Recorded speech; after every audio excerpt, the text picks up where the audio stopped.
Thanks, Ed. Good to see you again. Good to see you. I think self-assessment is a good and important part of the process. Yeah. And you signed up for the Growth Council with the best intentions, with a majority government, with big ideas. And there were a bunch of priorities. But before we kind of get into the nitty-gritty of some of them, just big picture, how's it feeling? Because you had lofty ideals. Even a majority government runs into the reality of implementation. So just how are you feeling about everything right now? Well, again, I don't know where Ed is because I don't know where I'll be on the branch or on it. But I actually feel pretty good about where the implementation is. It's not to say that there's not a lot that needs to be done, but we can go through them. But we look at the 3 waves of recommendations. In the first 2 waves, a lot of progress has been made.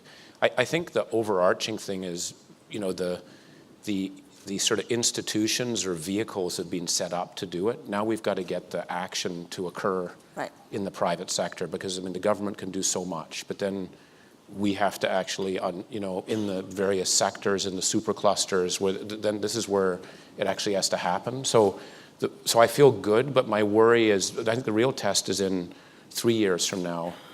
There was all very good vehicles that were set up, but what actually happened? That's what we're focused on right now. What are the ways we can, make sure we drive real progress in growth, if you will? Okay. Yeah. And I just want to note that we welcome your questions. That will be true all through the day, but this is the first session. So use Slido, send your questions in. They'll pop up here, and we'll incorporate them into our conversation. And we do want to know what you want to know.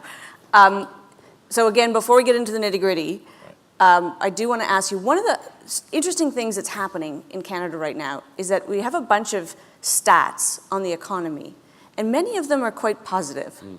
And the government keeps putting their hand up and saying, no, look how good things are. And then you have the prevailing attitude over here, which is that things aren't very good. And we're focused on business investment, business confidence, concerns about competitiveness, all real issues. Yeah. Because you've got a global perspective, and we appreciate you bringing it to Canada. What's going on here? Are we focusing on the wrong things, or are the positive stats not as important as the government wants us to believe? I think it's, to me, I sort of look at it, the way I at least look at it is there's short-term, long-term, and I think there are many good things going on, and we should celebrate that. And by the way, that's happening around the world too. We're not the only one, right? There is a luckily, or fortunately, whatever, there is a underlying synchronous growth rate that's underway around the world, which has been a long time coming, if you will. I think the worry is more the medium to long term, and the thing I worry the most about, again, is the demographic headwind that's coming our way. We've talked about that before. We are one of the most rapidly aging OECD countries in Canada, and we've had a tailwind for 50 years that's allowed us to have a very high, good GDP. About GDP per capita growth rate. It's going to be cut in half just if we don't move. And we've got uncertainties. NAFTA obviously is something, with our biggest trading partner, that's a complicated thing to work out. We are a trading nation, and the environment right now is not great. I'm optimistic. I hope we'll get through it. But those are medium, long-term things that you worry about. Technology change, which is a wonderful thing on many dimensions, but it's going to have very big implications on reskilling people. And I don't think any country in the world is prepared for that yet, the scale of what we're dealing with. So those are, while you can feel happy at breakfast, you worry about next week, if you know what I mean, about where it is. So that's what I think is going on. Don't deny that there are some good, robust statistics now, but you can't count on them for the medium to long term. So in that answer about the long term, you're touching on some of the goals that you had set for yourself. So let's actually start with immigration. Sure. Because one of the very lofty, ambitious plans for this country that you outlined was to increase our level of immigration to help offset that demographic problem. Right. How are we doing on that front? I would say, from my own personal point of view, I would give it 50% because we were maybe too aggressive. We wanted to take it from 260,000 a year to 450,000. That's a pretty dramatic increase, right? And I think there is clearly a political tipping point that one has to think about. The good news is there's a commitment to 340,000, right, that is going on.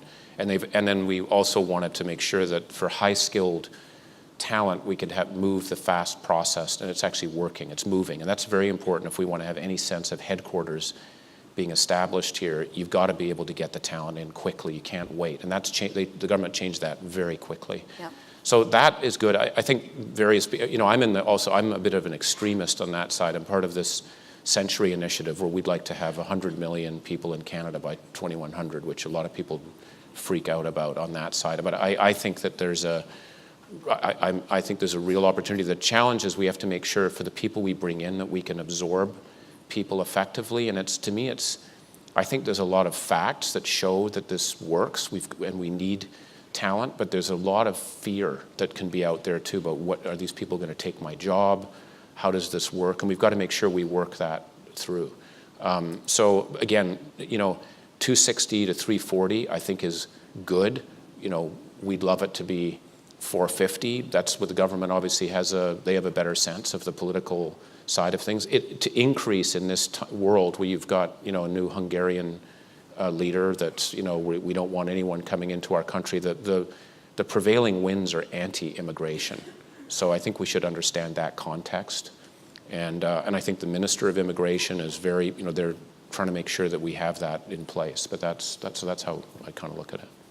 Yeah. On the reskilling, the retraining front, I've never forget a man I met years ago who had one job inside an auto plant, and his job was replaced by efficient factory line, and he retrained as a tool and die operator, and then that was replaced by a more efficient, and he was then unemployed, and he was too old, and wouldn't even know what to train as.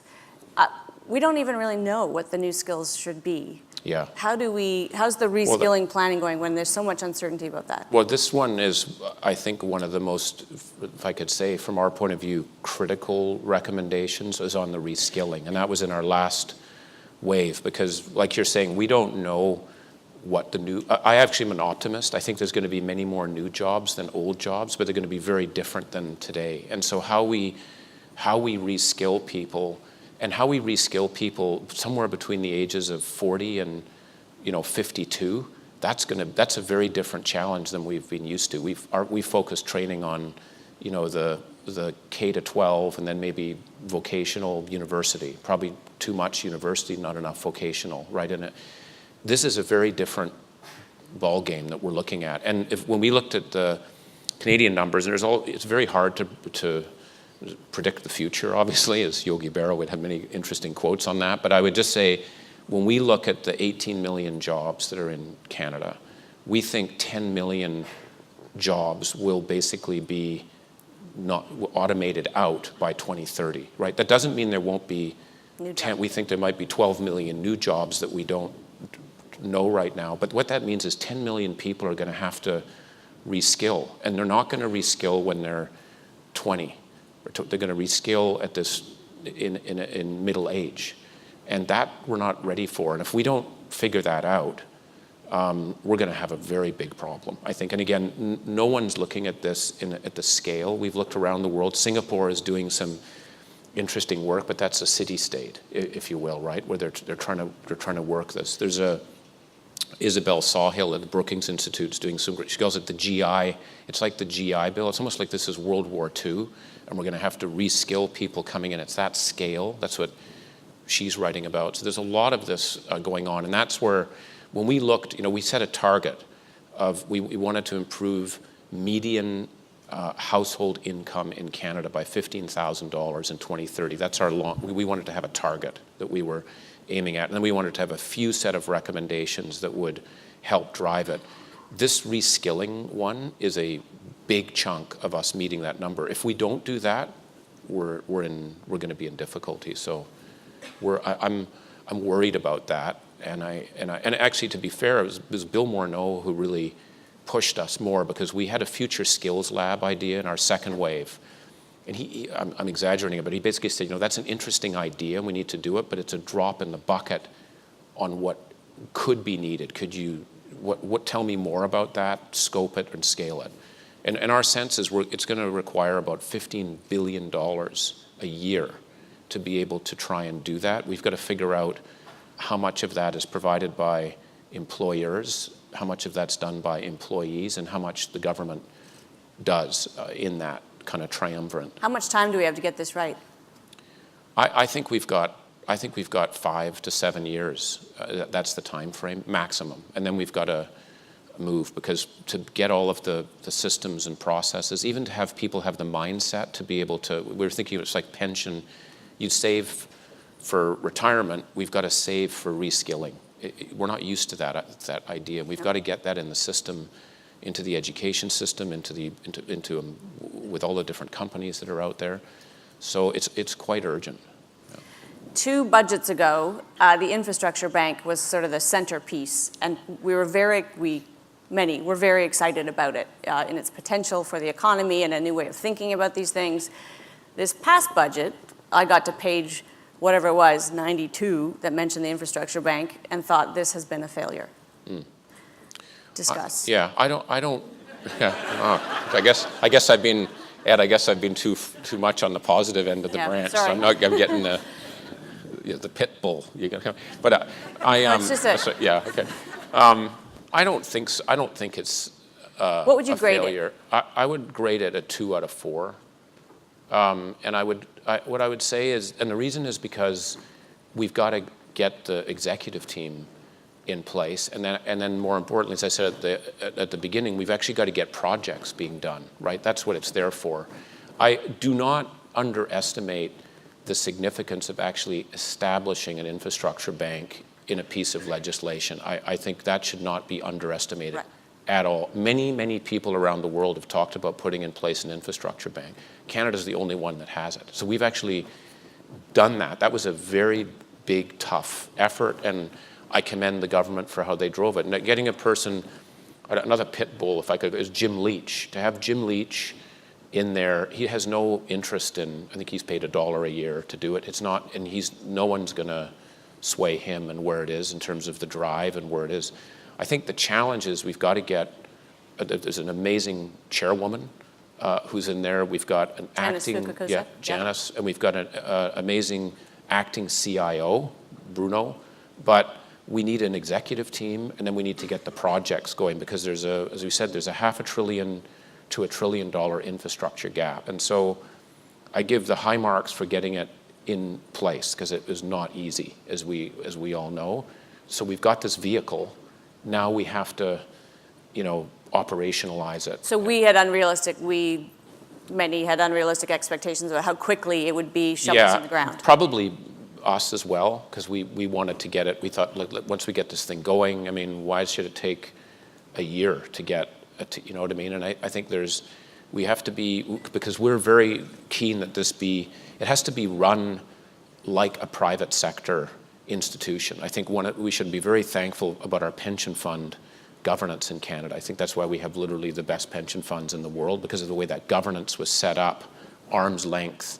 This is what so I think let's get it right, because if we try to ram something through and doesn't fit the principles of then we've wasted our time. So we got to get it right, but it's taking a little too long to get that. And so we've got to get a CEO.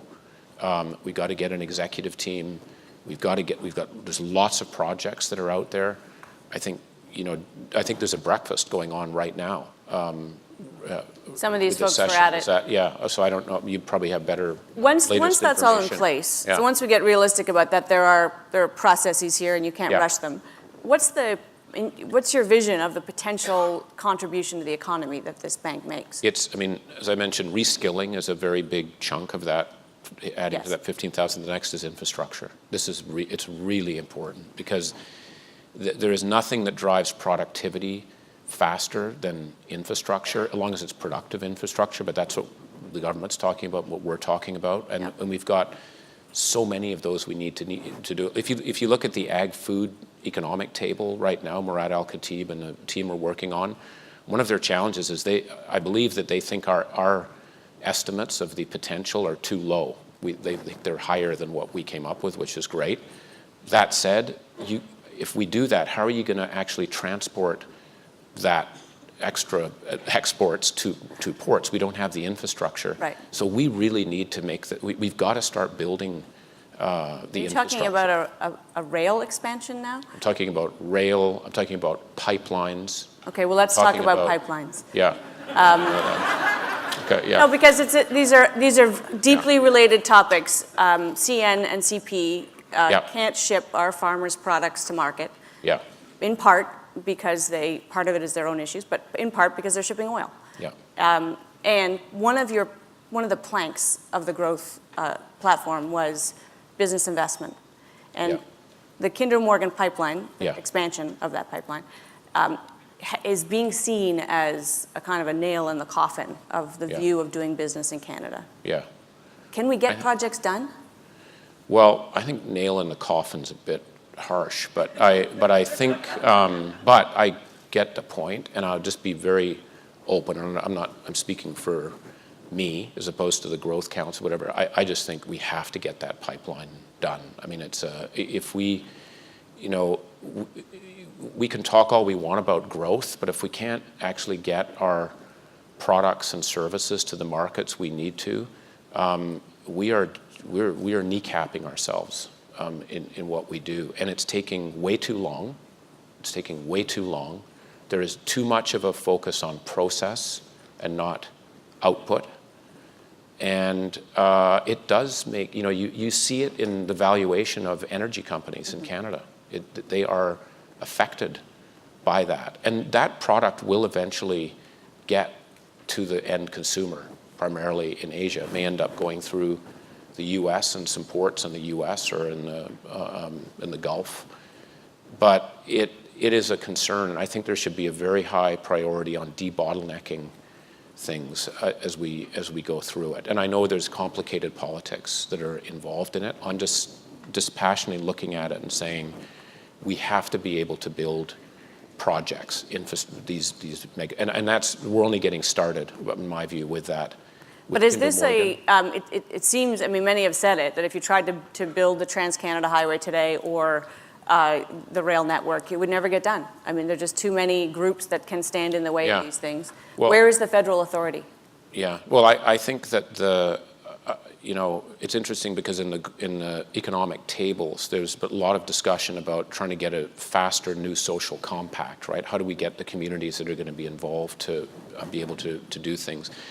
But I think this is part of the regulatory side. What I'm getting to is I think we've got to involve people in it, but there's got to be a set time frame for that. It can't be endless, and it can't be so unclear because people are just not going to invest in that side of things. And so, while I think the nail in the coffin is a bit harsh, it's in the right general direction of travel because if we can't get projects done, and we need a lot more of them done, and we can't figure out our own way to be able to get the right constituents together, we have an issue. And one country I look to particularly as a benchmark are the Australians. They're the environment, Aboriginal right, there's a lot of issues that are going on. They seem to be able to build things faster and more at scale than we do. Yeah. Why? And I think we should understand that, and I think we need some way to fast track or debottleneck this, because the other part I would say, to your point, we have this excellent foreign direct investment agency that's been set up. It's got a lot of money, it's got great leadership, but people will kind of look and say, well, that's interesting, so you want us to invest in these types of things, but we're not clear about how this process works. That's a challenge. That is one of the other agenda items was the foreign investment. You have created these offices, as you say, funding. At the end of last year, foreign investment in this country was the worst it's been in many, many years. Yeah. And part of it is simply, of course, what's happening in the States. There's a differential issue. Part of it is the perception that it's hard to do business here and that we're a high-tax jurisdiction. What can we do as you work to bring the money here? What should we be doing differently? Well, I think this, the FDI, that agency's only just recently been set up, and I think the idea of having that it's a priority. We've not thought about it a lot. It's interesting when the government actually brought, along with BlackRock and others, a group of investors. I think they had something in the order of $22 trillion together. It was one of the first times you had that much invested capital coming here to say, what can we invest in? And we've been, well, last year may have been even the worst. It's starting from a very low base anyhow. We're way below our peers on the foreign direct investment side. So I think having an agency that's actually going to not just receive, but market. Okay, what type of investments do we want? Who do we want to be investing in here? What type of investments? We've now got the ability to be able to do that, and I think that there are a lot of opportunity. Again, that $500 billion to $1 trillion on infrastructure that we've talked about. These super clusters with the innovation that's going on in this country in terms of ideas is phenomenal, but it's very difficult for foreign investors to know where to go to, and they get conflicting views between the provinces and so forth. So I think it's going to be a very good start to be able to market what we want to come in as opposed to just receiving what's out there. We have some questions here. Well, they keep jumping around, which is the top one. You mentioned reskilling is worrisome in light of coming changes. What do you think should be done by PSE, corporations, and government? What's the mix of you? I mean, you did say this is a joint effort. I think it's a joint effort. I'm actually more biased toward the business and employees or workers taking on most of the burden, and then the government facilitating or potentially through tax incentives encouraging it. I don't think it can. $15 billion is a huge amount of money, and I think this has to be part of our. That's how you learn and be an effective, participant in an economy. You're going to have to think about that. And one of the worrying things is business investment and training has been dropping. Right. It's been declining.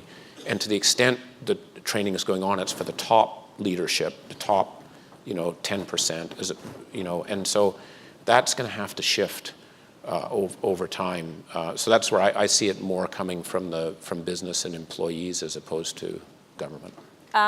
Ian's question dropped off, but I liked it, about the underground economy. Taxes are going up in this country. Yeah. And do you factor in or worry a little bit about how that affects the revenue projections and plans? Yeah, I don't have a good estimate of what that would be. What I worry more about is people, re-domiciling, if you will, to do it. That's the part we just got to make sure that we have to stay competitive. And you've got Donald Trump, who is, as I said, tweet boning people, right? Job boning. He's I don't think that's an expression you should use. Okay, that's probably right. Probably. Thank you for the advice. Sorry, I thought it was okay, I'll better rethink that. That's my advice. You know what I'm saying? Okay. But basically, let me say bullying people. Bullying. He's bullying people on. Sorry, I can't think of. And that's actually encouraging. He's getting investment in the U.S. Right. I mean, it's happening. People are doing that. And so what I worry is more that than I do think the underground, we need to think about that and where it is. It's more to me about the big blocks of the investment, where are you going to put it, and then where's the talent going to go. We have a bit of a tailwind in the sense of, a lot of people now want to come here. It's more difficult to get into the U.S., but that's not going to last that way. We've only got a minute and a half left here. You very ambitious, not all finished. Yeah. When you think about if there was one or two things that you really think need to happen, that are the most important things, was it that ambitious immigration plan? You've done the infrastructure bank, right. So it's got to work now. Yeah. But what is it that you really want to have happen? The areas where I'm most focused right now are the super clusters and the economic tables, because that's where the real economic activity is. And I hope that we unleash what we've said is Canada has this amazing endowment, right? We have an amazing endowment. I'm not just talking about natural resources. Yep. It's about innovation and ideas. And the challenge we have is we're not commercializing it at the rate that others are.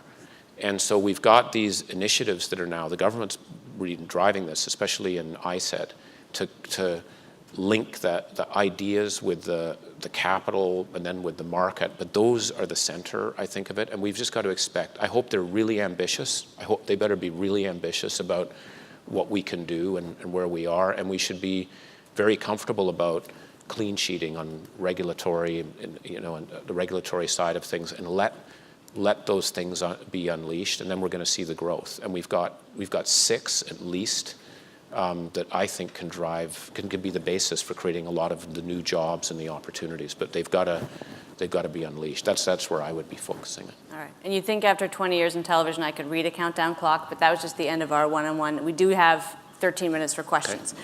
And we do have questions. And Anonymous is the top ranked. Does government have the right tools and instruments to deliver the reskilling ambition that you outline?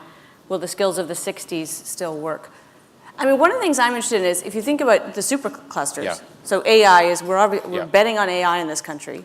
What if you were talking to a 45-year-old worried about it? Yeah. What is the skill you're supposed to learn for AI? You're probably not going to go become a mathematician at that point. Yeah. But I think AI is going to help enable a lot of jobs. I don't think, I don't think all of us have to become coders or AI. There's no way. I won't be doing that. I can't understand it. But I think that there's ways you can play a role with it. I think AI, it's reducing the cost of prediction. That's I think about Ajay Gupta, our fellow here at the University of Toronto.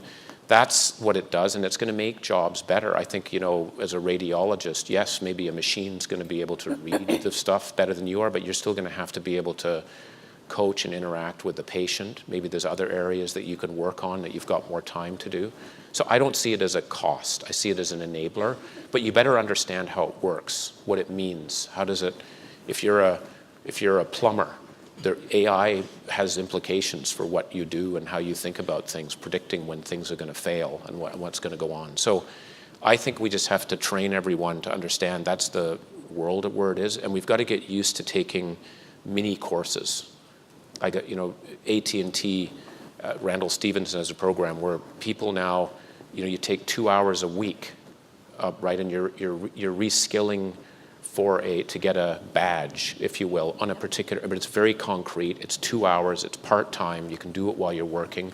That's sort of the mindset I think we're going to have. And so one isn't 1 or 0. We've got to gradually build into it, and that's why I think we've got to get going on this sooner rather than later. And as an aside, AJ's book, which is new, is called Prediction Machines, and it's one of the best books I've read on AI. If you don't know anything about AI, it's really good. What's your biggest regret about the commission and its recommendations? If any. The biggest regret, I think it's probably maybe on some, are there things we could be doing on the infrastructure bank to help? I don't know. Again, at some point you say people have to go and be able to drive it. Is there more pressure we should be putting on some of the particular pieces and where it is? But I don't really have, again, maybe I'm too far out on the branch or not. I don't, because one of the things we were most worried about, I'll just tell you at the very beginning, was because we looked at a lot of excellent reports that have been done before, and there's a lot of them, and it's worth reading them because they're really good ideas, and you can look at our ideas. We've taken really good ideas. Kevin Lynch, Red Wilson, Michael Porter, but there isn't a lot of you know what I mean? And the fear we had was a thing on a shelf, right, and where it is, and we've all been impressed with how in these waves that they've actually taken them up. Again, they're not in 100% the way we want them to be. The names are different. They moved on these things, and so we feel very good about that they've done it. But that's not to say there's a long way to go on some of these ones to actually make them work, because we can't be fooled, if you will, ourselves by saying, yeah, okay, there's a structure in place. It's now got to actually deliver. And that's where our focus is right now. Our view, we've talked to Minister Morneau, we're like milk. We're past our sell-by date, right? We're kind of, that's a Michael Sabia saying, which I really like. And so there's not new, I don't think we need any more new ideas, at least from us. Yep. What we need to do is make sure we get implementation, and that's kind of the focus. And then we've got to start looking at, the U.S. tax changes. How does that have an effect on what we're doing and where we are? Are there ways we can help debottleneck some of the things that are going on? But again, there's a lot. Again, these economic tables are moving. The superclusters are moving. We can't. You have to give them time, and they're well underway. Yeah. Have there's been any disenchantment or disillusionment about how politics plays a role in kind of implementing things that could be, I'm curious to know why they can't hire executives at the infrastructure bank. There's like I don't 50 know. people in this room who could qualify. Yeah, no, you have to ask the Janice and the team on that. No, but I think they're trying. I think part of it is, again, it's breaking a lot of orthodoxies and how that was set up, just to even set it up for what government typically likes to do. They broke a lot of orthodoxies. This one's going to be, if you think how you pay someone in a system like that, I'm sure it causes a challenge, right? And where it is, how they're evaluated, what they, that's not an easy thing to do. I'd rather, if we could just let's get it, let's figure it out, let's get it done because we need someone there. So I guess the frustration would be political processes are clearly messy, right? And they're difficult and they're challenging. It's a bit like the pipeline, honestly. Like if it was a corporation, that pipeline would be built. You get it done. We figure it out. But as politics, it's different. You know what I mean? It's that part I find frustrating, and that's probably a very good reason why I'm not a politician, because I get fired or taken out quickly because I get very frustrated. But we've got to keep the heat high and keep the pressure on it so that people know it and try and explain to different people, and then someone's got to make a decision. From what part of the world will the increased immigration come? What profile of individuals do we need to deliver growth in the economy? And at that, it's interesting to me, because at that level, you're not picking and choosing. No. These are not economic immigrants all. No. Some of them are refugees, some of them are Yeah. immigrants that come at a cost. And even our grandparents cost the economy for a while. Yeah. Immigrants do cost our economy for a little while. What's the answer to that? Well, we were actually we were more focused on economic immigrants. We said the government can, and it's wonderful what they do with refugees. I applaud that, but we were focused on the economic side in particular. And there's a huge number of people. I look at our education system in Canada. We've talked about this before. For Australia, their education system is their third largest export. We have a huge number of people, primarily from Asia, that want to be educated here. About 3.5 million people that would be qualified would like to, and again, that's not going to happen, but I'm saying that's the demand that's there. And I actually think the university system is a wonderful way to bring people in. If people come in, they see what's happening, they get a job, or they do a startup, or they build things, that's an avenue into it. But there's a lot of skilled talent from around the world, from Europe, from Asia, from all over the world, that would actually like to be here and would have the skills that we need for the economy that's being built. We can pick, and I don't mean to sound like that, there's just an overwhelming number. We didn't get into that too much. There was some debate. People said, well, make sure let's have people from Central Europe, and let's make sure we have people from all parts of Asia, and all of that sort of stuff. I think the thing is, it's the point system, it's the skills you actually bring is what should define you, as opposed to necessarily where you come from. A question about connecting the infrastructure ambition with the talent and skills ambition. Yeah. Now, that may happen organically, but is there a way to actually more formally connect those two things? I think there is. I think that there's a lot, as I said, we have a $500 billion to $1 trillion infrastructure gap. And we know, we can think probably of 30 major projects that need to be done, and we can define that in terms of some of the engineering skills, the construction skills that are required. We can definitely do that. Yep. But I actually think a lot of the opportunities are in other areas too. Again, agriculture and food. There's a big shortage of talent to be able to build out and grow some of the businesses that we have there. So it's actually in all the sectors that when we went around the country and talking to different groups, it was amazing the number of people that talked about the shortages of workers that they actually had, temporary foreign workers, and what they needed.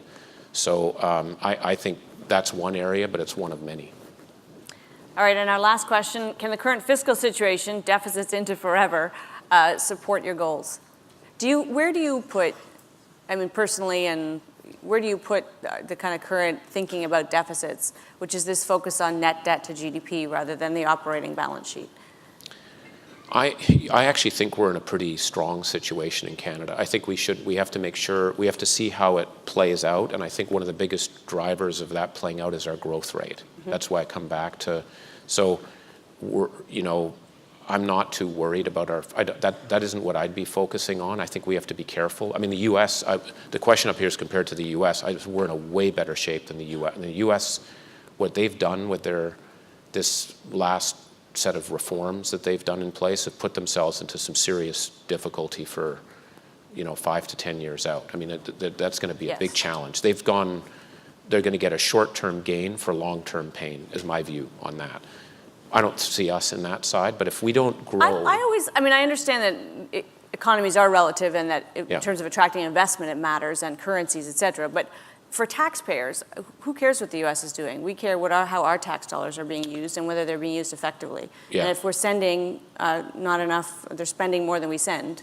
Yeah. Over the long term, that's it. Well, it's always depending on what you're spending it on. If you're spending it on building for the future, that's an investment. Sure. That's not and I think we mix up too much our expenses with our investments. That's where I'm saying. So I'm all for deficits if it's around investments, and that is in education, that's on the infrastructure, that's on these, innovation, those are very good. Those are building out for the future. Right. They're not keeping the lights on, right? That's the part where I think we have to focus. So I would be investing even more in the investment, even if it means we're going to have more of a deficit, because we've got to have a much higher growth rate, or that's going to be the biggest problem. If we have our natural growth rate, given the demographics coming on, that's going to blow out. Just grow away. Yeah. There will, at some point, kids, be a recession. They do happen. What position do you want Canada to be in? Where do you want some of these recommendations to be when that happens, when we face another? And it could be a nasty one based on what's happening in the world, right? There could be a shock that is bad. But let's just assume it's a garden variety decline in growth.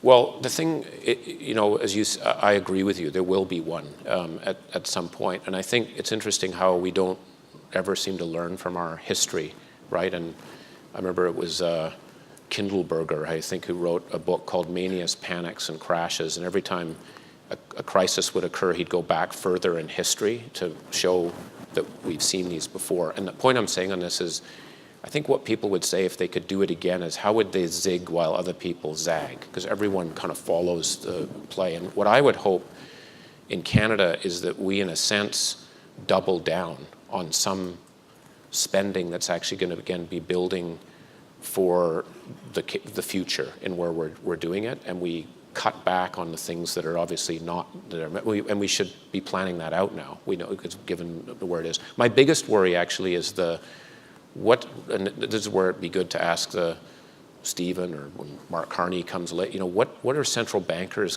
what's our ballast to be able to get out of the system? Because what worries me right now is we've spent a lot of our buffer in getting out of the previous one. We don't have a lot left in the tanks, right?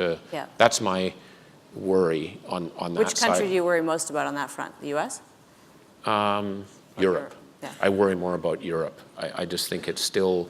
They haven't got, it's good news with the growth rates and where they are, but in terms of the ability and if I could say the trust that the public has in the governments to be able to drive it. Think about the UK. We're dealing with Brexit right now. What if you put a global recession on top of that? I mean, so it's getting, how are we going to think about re-stimulating, if you will, and where that is. So that's where I worry about it. But again, I think there could be an opportunity for Canada on that side. Are there things that we could do to make it easier for people to invest? Are there some big projects that could get done that will employ a lot of people quickly? I think we're starting to know where they were. So let's get the stockpile laid up so we can flick the switch and move. And not forget that there is a lot of private capital that's out there, a humongous amount of private capital that's investing in very low return,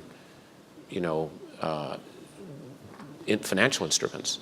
And I think we've got to get a flywheel going where we can attract that capital to come in, because there's very good long-term investments, even through a recession. And it's actually, those investments are actually better to do when you're in a recession than not, from a private capital. So get that infrastructure So bank I would up and running. get that infrastructure bank moving, get the foreign direct investment flywheel going, get some lighthouse projects so people can look at it and say, yep, they actually can build things, they do it, it actually works, they know how to make things happen, and then And not be out gazebos there. in Huntington.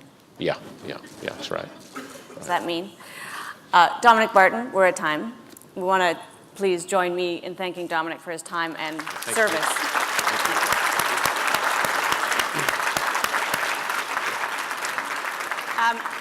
And as we exit, I'm going to invite Sean Silkoff to the stage.